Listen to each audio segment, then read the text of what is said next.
Hi, I hope you're well. Today I am chatting about my favorite productivity hacks. These are the things that I do to make my day a lot more productive, and I just thought I'd share them with you because they're not all super conventional or they're not all really obvious. At least I don't think they are. Maybe you already know all of them, but then again, you probably wouldn't be watching this video. So yeah, I'm just going to run through a few of the things that I do to make my day as productive as possible. I love feeling productive. So yeah, let me just have a look at my list. I wrote out a few things so this could be as helpful as possible. The first one, and this is the main one that if I let it slip, it throws everything else off. It is removing decision making. Oh, you can see my little microphone. That's fine. Removing decision making from my morning. So, morning routines are amazing. The way to make them next level amazing is to have them with no decision making in them.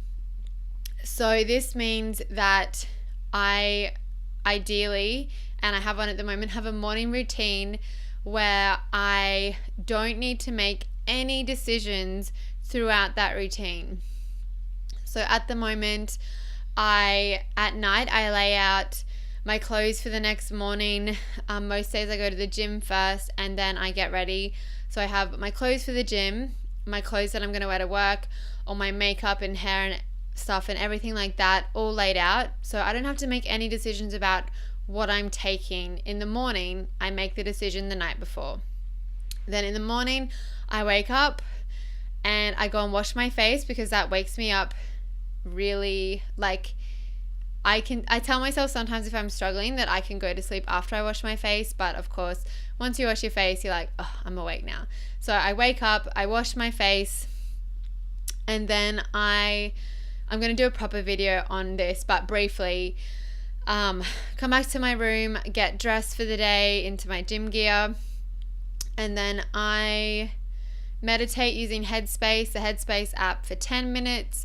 I go and make my breakfast, which is porridge with some peanut butter in it and banana if we have banana. Then I eat my breakfast while watching a YouTube video. I normally watch Evan Carmichael's Top 10 series. You've probably heard me talk about that before. And that just puts me in a really good mindset. Then I have a look at what I'm doing for the day and prioritize a few things.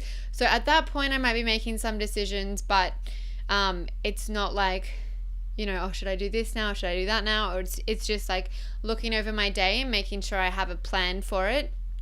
I'm looking at putting that in the nighttime section of my routine so that there's absolutely no decision making in my morning. Then what do I go and do? Then I go and cuddle Steve for about 15 minutes because he's still in bed. That also makes it easier to get up. I've spoken about waking up early and I never feel like waking up early, but I'm in the habit of it now. But it is nice knowing that after I wake up about an hour later, I get to go back into bed and snuggle with Steve for about 10 minutes, which is always nice. Then I pack the things into my bag and I walk to the train, get the train, same time train every day.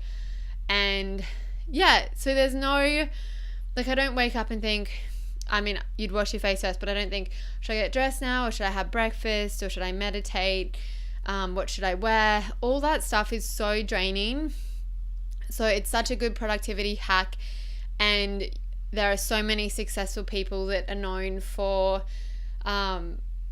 wearing the same clothes every day, like Steve Jobs, Mark Zuckerberg, because it reduces the amount of decisions you have to make. I'm not saying you have to wear the same thing every day, but just having that decision the night before. It's not so much about saving time in the morning. It's not even about, when people say leave your workout clothes out so you'll feel motivated to go. It's about not having to use decision-making energy in the morning. So we have a limited amount of decision-making energy each day, and once you use that energy, you become fatigued. It's called decision fatigue. So if you make a lot of really little insignificant decisions throughout your morning, especially if you are trying to decide what to wear, I find that particularly draining. Or if you like do your makeup and then you take it off and you do it again because you don't like it and don't know how to do your hair and all that kind of thing, it's so draining. So you're using up that decision-making energy. You only have a certain amount of energy to make good decisions. This is why as well in shopping, grocery shops, they have all the lollies and chocolate at the checkouts, because by that point we are so decision fatigued that we are more likely to make a bad decision or a decision that we weren't planning to make than if they had all of that as soon as you walk in. You're not in that place, in that state of mind yet, but by the end you have spent so much time, this brand or that brand, this product, what I need. You've made so many little tiny decisions. You're completely drained of all that good decision-making energy that you then make decisions you weren't planning to make, like picking up a bar of chocolate. So I just find that stuff so damn fascinating. But that is why it's so important to have a morning routine, or just something in the morning, some way of reducing as much decision making as you can, to put that decision making the night before or to do it on the weekend if it's planning what you're going to do each day. I found that I was getting stuck with my blogging. I wasn't making specific plans. Like for a few weeks I'd just kind of sit down to do it and be like, okay, so what should I do now? And it meant that I'd kind of write a list, but then I'd jump between things and I'd get distracted and I didn't get as much done, and I felt very drained and didn't feel as much like I was working towards something. But when I plan on the weekend, this is what I want to achieve by this time next week, I'll do this on this day, that on that day, I get so much more done and I don't have to be in that indecision energy, which is extremely draining. So reducing decisions as much as possible. I also do this with food. I eat the same food pretty much all the time. I'm not a foodie, so it's not a huge issue for me to not have new and exciting food all the time, but I see so much benefit in being repetitive with food, because I don't have to think, what am I going to eat? When am I going to eat it? It's just a routine. I know what I'm going to eat. I've figured out the foods that make me feel good and that I enjoy eating, and they're healthy and they have the right nutrition that I need for the amount of exercise I'm doing and all of that. So I make very few decisions around eating, and that gives me more power to make better decisions in the really important areas of my life. So if you're finding that you make particularly poor decisions at the end of the day, as most people do,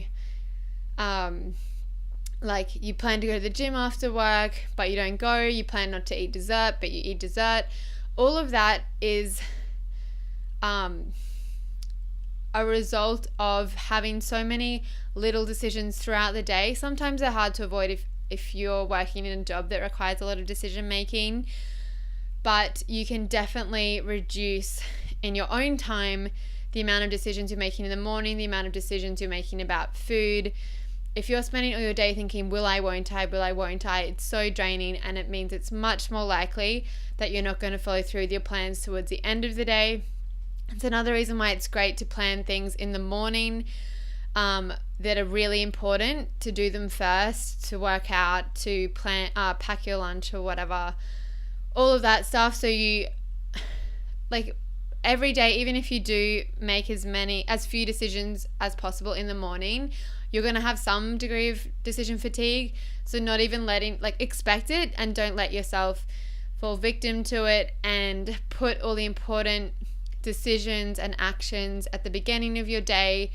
It's the same as when you walk into the grocery shop. When you walk in, you have that energy and you have a plan, and you're much more likely to stick to it at the beginning of that grocery trip than as you're walking out. So it's the same kind of thing with your day. Try and put the important things right up front. I've found it to be so incredibly helpful for me. Even if you're not a morning person, at some point you wake up, do the important things first. That includes making time for yourself first. I love my League Teals podcast, and in one of her episodes from ages ago, she spoke about doing something for yourself before you do something for your boss, and I love that idea. Even now that for blogging, I'm essentially working for myself and I am my boss, I still want to do something for me on a personal level before I do something for me on a business level. So just for me, I do meditation and I read on the train, which has been amazing. I've been reading like at least a solid hour every day instead of like I really got in the habit. I would just have my phone and I'd just sit there like looking, but making the effort to read and to find really interesting books that I want to read has been amazing. So that's one of my tips, reduce decision making in the morning. Another one is to remove the time suckers. So for me particularly, just speaking about my personal experience, the main one that drains my time and my energy is social media, particularly Instagram. I don't spend much time at all on Facebook. About 3 years ago, I went through and I think I unfriended some people. If I was like, I don't even know who you are. But I unfollowed almost everyone because I was really sick of having just like it was when I was at uni at the time, I found myself procrastinating all the time using Facebook, and what I was reading was shit essentially. Like it was people being like, oh, today sucks and all that kind of thing, or it was looking at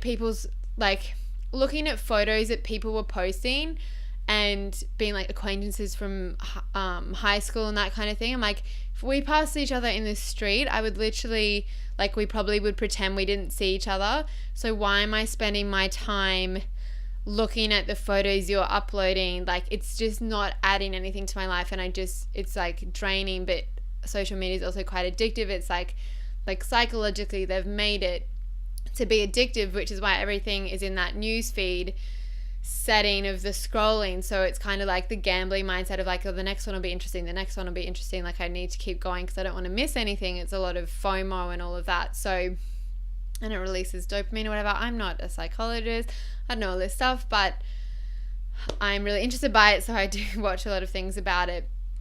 So I spend a lot of time, or was spending a lot of time, on Instagram. I wasn't really on Pinterest much or anything like that, just Instagram, and it's so draining. Even though I follow friends and then people I find inspiring, and I've kind of gone through and cut out any ones that sort of brought out any negative emotions, not because of what they were saying, but just the way I'd react to them.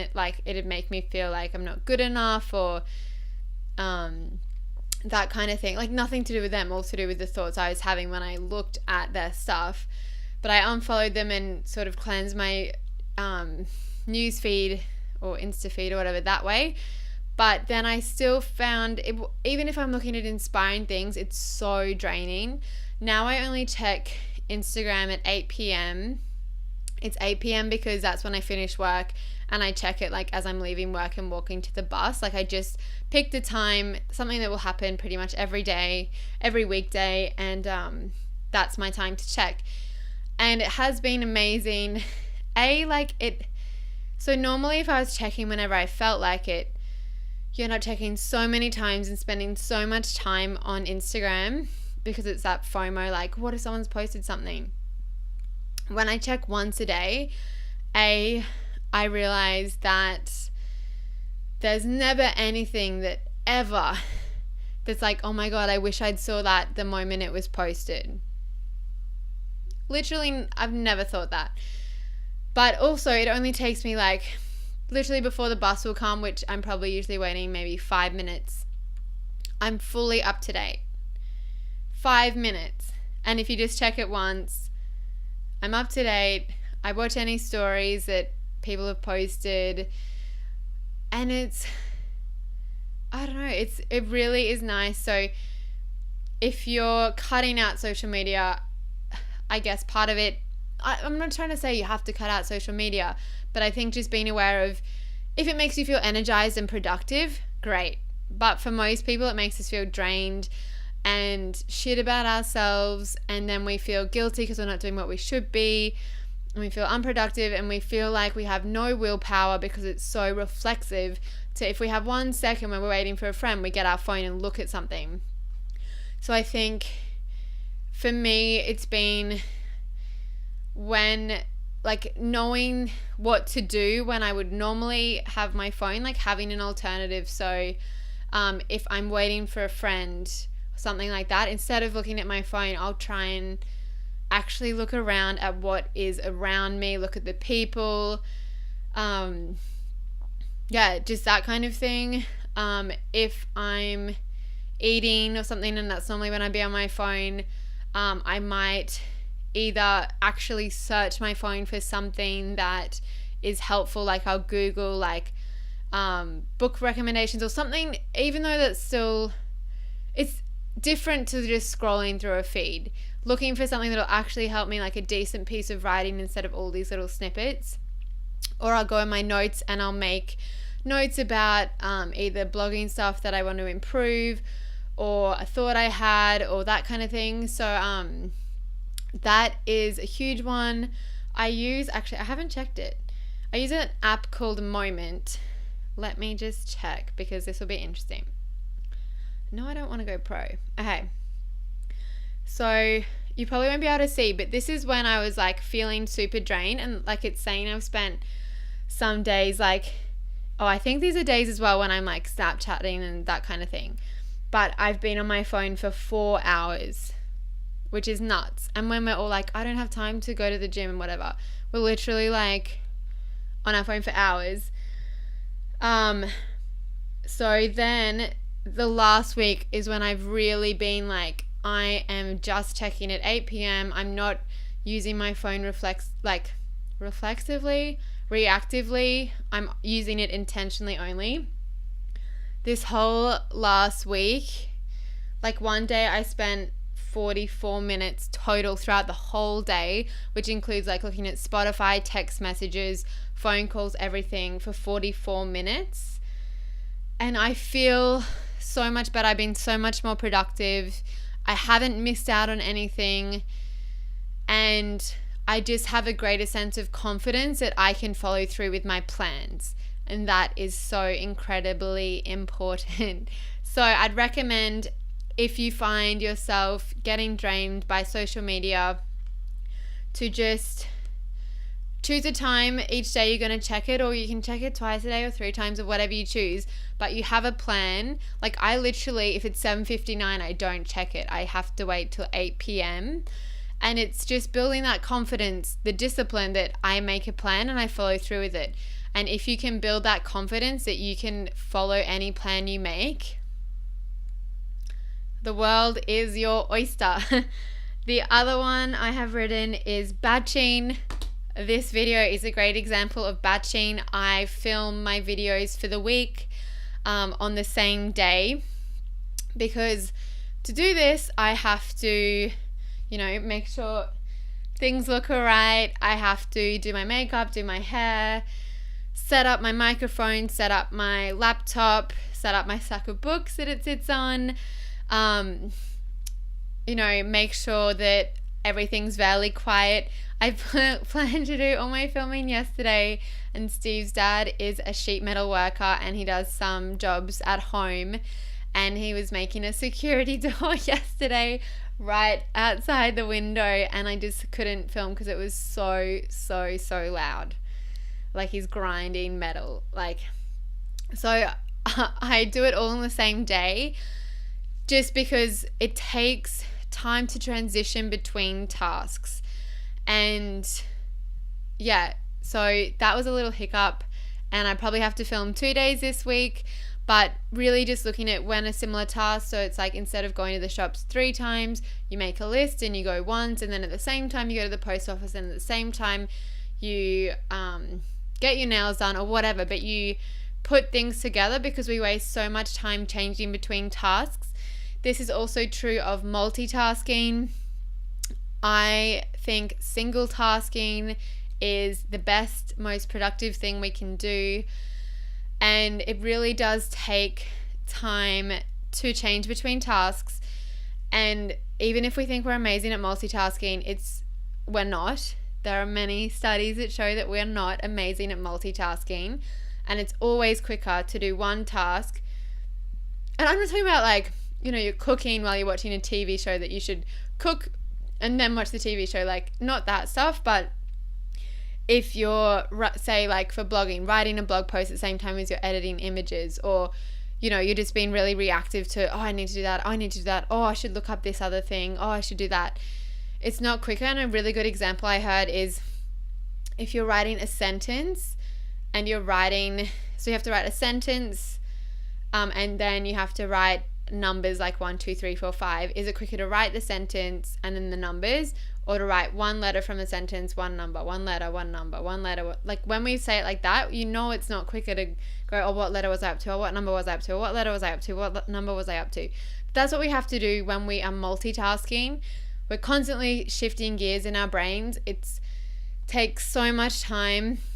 I know there's that stuff about how much, I feel like it's 7 minutes, I don't know. It takes a certain amount of time to get back into, if you get distracted or disrupted, back into a task.